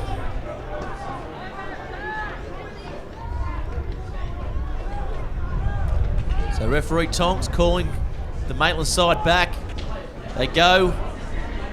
Well, they don't go deep, but it goes to Barlow. Nearly bounces off that big chest of his. Taken nicely though. Good chase there by the Maitland side. Ball going up in the line and short ball taken by Tonks. And here goes Mac Ray down the short side. Good run by Mac Ray. Dan Garner gets the ball away, but passing under pressure. Good defence by the Maitland side. Ernst now with the long ball out to Strawn, and Strawn gets a ball to Mason. It's a shocking ball, and Mason can't come up with it. So a pass, an exchange of passes that didn't really need to be thrown then, Tony? No, look, the Greens took that ball, and right from the start, Keith Barlow took the catch, but for some reason wanted to run sideways. He's never going to run around him. He needs to chuck that ball up, get the go forward. But unfortunately, they're just going side to side, not making any territory, and starting to throw some passes that really didn't need to be thrown. Well, we won't say panic stations just yet. But that pass from Ernst to Strawn, and Strawn probably would have done better to tuck that under his arm as well and take them on, as we've seen him do so often. Yeah, we're held up well there by the Maitland side. Lavis with a long ball. Oh, it could be trouble. Here's Nash, picks the ball up, and Nash puts the ball down. Knock on both ways. Should have kept that on the toe then rather than try to pick it up. So now Merewether Carlton get off that lightly again as well, Tony. Yeah, they did. Good line speed, put some pressure on them. They read what was going on nicely. Maitland skills just let them down here. Now it's up to the Greens to see if they can get some solid, clean ball from the back of this scrum for their backs to do something with. As we look at the replay again, and Lavis, probably not the a option he pass. wanted. I think the runners that he wanted just overran the play a little bit there, and he had to go deep. So the ball comes in. Better scrum there by Carlton as Mac Ray takes it off the back. Can he link up with Nash? No, he doesn't link up with him, but Ernst picks it up from the back, so they're going to have to pick and drive here, the Merewether Carlton side. Well done by the number 8, Mac Ray, calling the players in around them. They go again. Good quick ball here by Merewether Carlton. Yeah, the Greens are just starting to get a little bit isolated there in their attack with their ball runners. Need to make sure they got support there because the Maitland are really attacking this breakdown. Yeah, taken there by Strawn. So now they're going to have to regroup here. Looks like they've got no organisation here, this Merewether Carlton side, as Barlow takes the ball. He's got no one with him here. So they're going to have to get around. Yes. And they're very, very flat, the back line. So Wilton it is, gets the ball. And it's a poor option there. Gilmore has to do something to get this. They've held him up. It's this not coming side out. a little bit more structured around the park, and that's going to be a scrum to Maitland. And that's good defence there by the Blacks. Yeah, poor body height there. They carried the ball in too high and managed to curve him up and not get the. I think the Greens got a play down in background there. Is it? Can't quite see who it is over there. I think it might be Keith Barlow. Yeah, it's Barlow down on the far side. Well, this is shaping up for a repeat of round one. So Gilmore there puts the short ball, the player under pressure. He would have done better to take that himself there. Yeah, but again, one out runners, as I said before, they're not getting the support plays there, and there's an example of you go one out and through these Maitland forwards, I'll get you and hold you up or turn you over. Well, the lights have come on here at Townsend Oval as well. So the cloud is covering.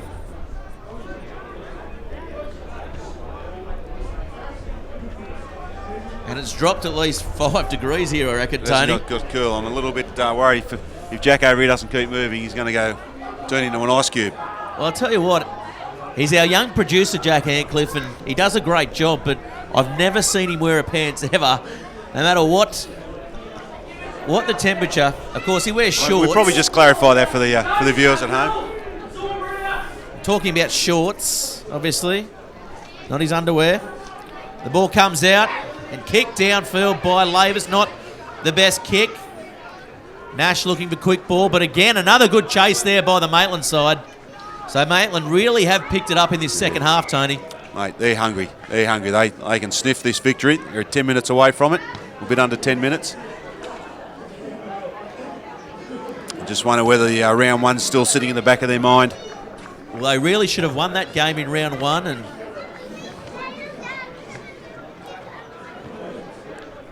they've made it known via social media as well that they want to come here and win. Very important line out here for the Greens. Oh, that is a shocking throw by Billy Dunn. Lost it.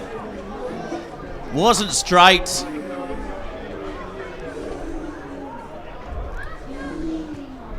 The breeze may have taken it up a little bit, but not 2 metres worth, Tony.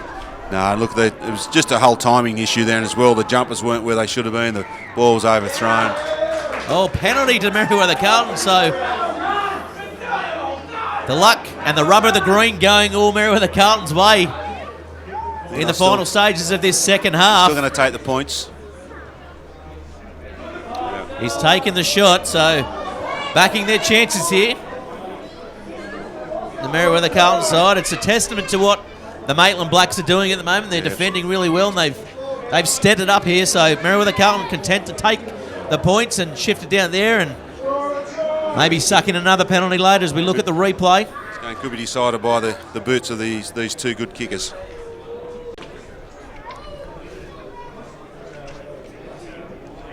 Yeah, so Mac Nixon's on the field as well, the big number 16.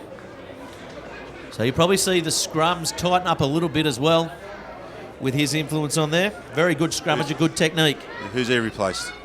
Keith Barlow. Has he? Yeah. It's good. Has left the field. Gilmore hits it. And he's made no mistake of that one. Both touch judges put the flags up, so the score now, Merewether Carlton 16, trailing Maitland 17. So the restart here, do you kick it long, Tony? I think I'll go long, put some pressure on them.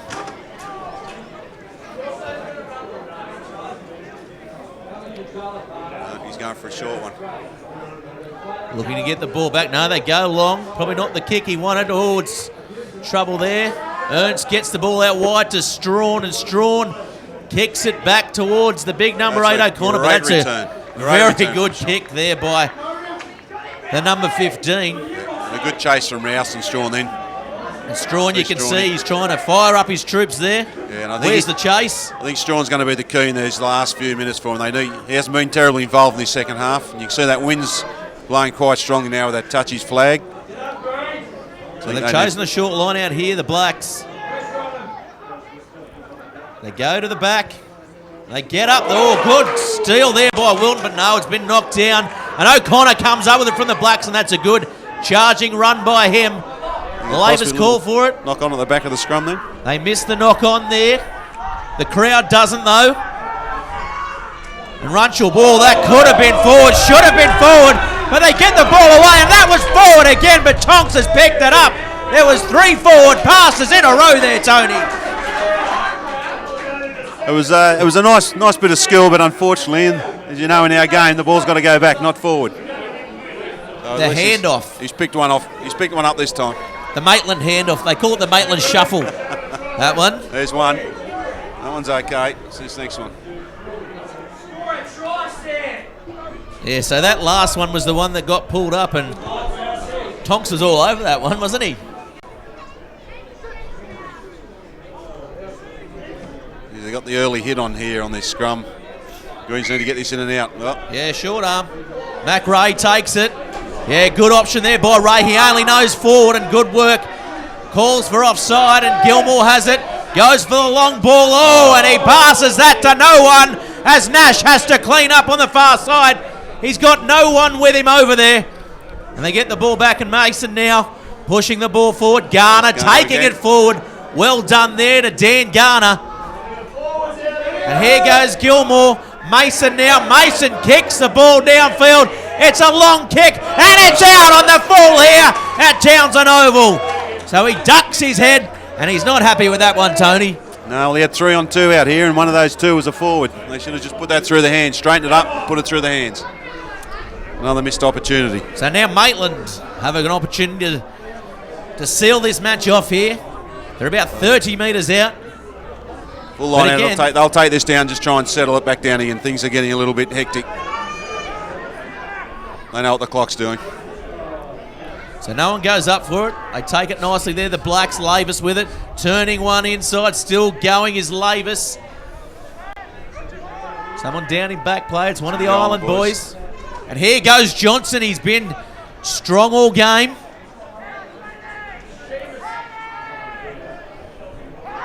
And here they go now to Big Curran, I think it is, yes.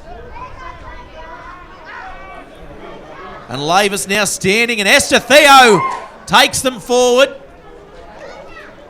Nice play by the Maitland centre. And Runchell now getting the ball wide. Williamson, oh, Nash. Knock on both ways. So it's going to be called Merewether Carlton ball. I thought it was going to be a Maitland ball there. They're going to play the initial knock on. So there's about 5 minutes remaining if you give credence to injury time.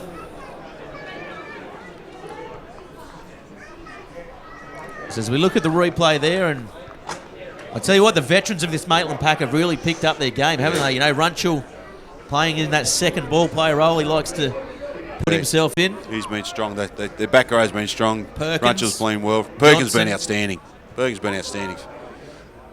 Greens, Maitland just got to keep that defensive line nice and tight and put the pressure on the Greens down. They've got to work their way out and not force the pass. Just be patient. There's still time for them to score. As they saw that in the first half. So Mac Ray comes up with it, gets the ball back inside to Ireland, who takes the ball in. And Ernst kicks the ball away. Wrong option probably. Williamson comes in and knocks the ball on. And here come Merewether Carlton now with a good chance to attack here. And here they go up the field, Merewether Carlton. They caught the Blacks. And they've taken the ball to ground now. I think Merewether Carlton. No, they haven't. They're still going. They're going to have to use it. That's not coming out of there. Mac Nixon. They're going back for the original knock on. Good looking refereeing. For the ball, yeah. Nice refereeing, playing the refereeing. advantage. So it's going to be a scrum for the original knock on. And Merewether Carlton now have a chance to seal this game off with a couple of minutes remaining, probably 2 or 3 minutes of injury time as well.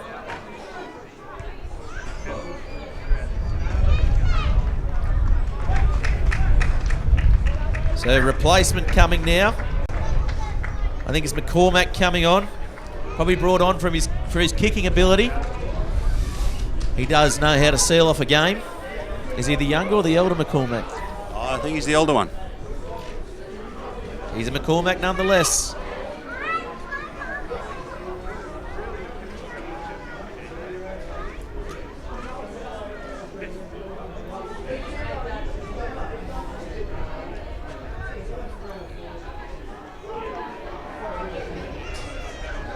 So ball picked up again by Ray from the back. And here comes Strawn. Strawn gets around one. Oh, gets a ball to Rouse.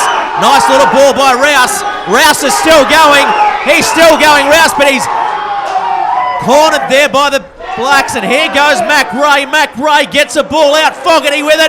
Fogarty to Wilton. And Wilton taken in a big tackle by McCall, but he's still going, young Wilton. Now Merewether Carlton will probably have to look to straighten this one up and maybe draw in a penalty or look for points. So the ball goes to Gilmore. Gilmore gets a long ball out to Strawn. Strawn to Mason. Mason with the ball in two hands. And Rouse gets the ball, but he's taken again by the Maitland forwards who are caught out wide. So Strawn now looking to get a long ball out, and that was probably not the best ball we've seen. Oh, passed on to Fogarty, and Fogarty takes the ball, and Curran takes him well. So Gilmore now gets the ball to Mac Ray. Mac Ray taking the ball forward. Ray gets the ball away to Billy Dunn, and Billy Dunn pulled down, and he sets the ball up nicely. Ernst gets the ball now to Tonks, and Tonks, that's a good run there by the big second rower. There's going to be a penalty here. Advantage played. And Ernst goes for it, and Ernst has made no mistake of it. And Ernst has kicked the penalty goal. And there's 40 minutes showing on the clock. And what a play by the young halfback. That's a great passive play. The Greens knew they had the penalty over there on the far side. They just ran it at everything. And Gareth Ernst, cool as cucumber, shows all his experience. He just slotted one straight over the black dot and puts the Greens back in front. And the Maitland will be having horrors about these Merewether Carlton games. There's still a few minutes left on the clock. Yeah, that's a poor restart there by the Maitland Blacks. So it's going to go to half-time. Not long to go in the match now. So they're going to call a scrum here. From my reckoning, there's probably 2 minutes of injury time, Tony. I think this could be Ernie's field goal here. He's had a look. He knew he had the space and the time. No pressure on it. He had the advantage. Yep. Well played. Could have got that with his eyes closed at the end of the day. No pressure on him. But I guess the Maitland Blacks knew the penalty was coming anyway. Greens won't be in any hurry to set this scrum. They'll take their time, run the clock down. Just got to be careful here that they don't try and close up shop and still keep playing football. As we saw last week, the extra time went for about 9 minutes, so Merewether Carlton will be aware of that.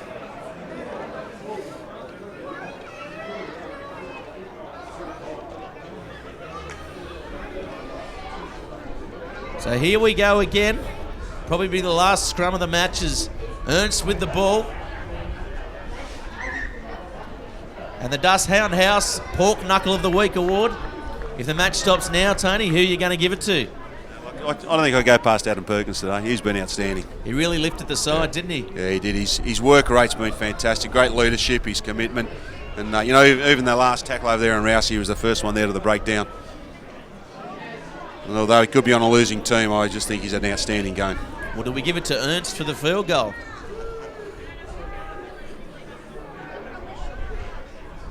So the ball at the back. Ernst flat ball to Gilmore. Gilmore now to Danavaro, who's come on the far wing. Taken out. They go for the quick one. The Maitland Blacks unsure of that. But Benji's, and here goes Mason. Mason loses his feet, and here goes Rouse. Rouse is rounded up by a swarm of Blacks, though, as they still go forward, the Merewether Carlton side. Caught short, though. It's on out wide. Here's Tonks. Tonks can't get it away, and he's pulled up short. So here they go, and again, a little bit of white line fever there by the Greens. Coming through was McCormack, but the ball was out, says the referee. Knock on, though.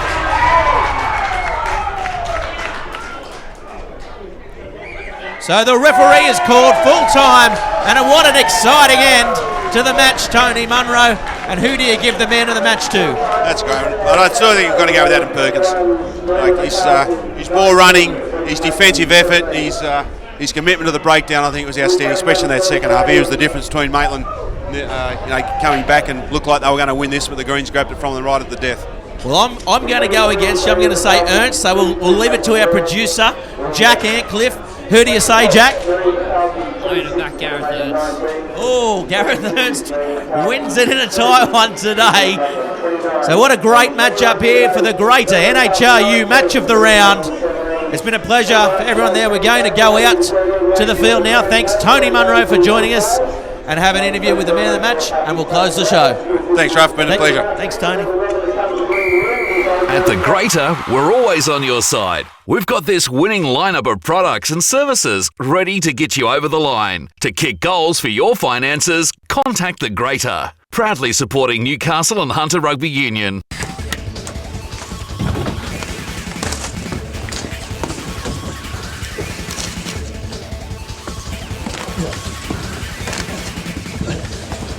Real guys, real sport. Bar TV.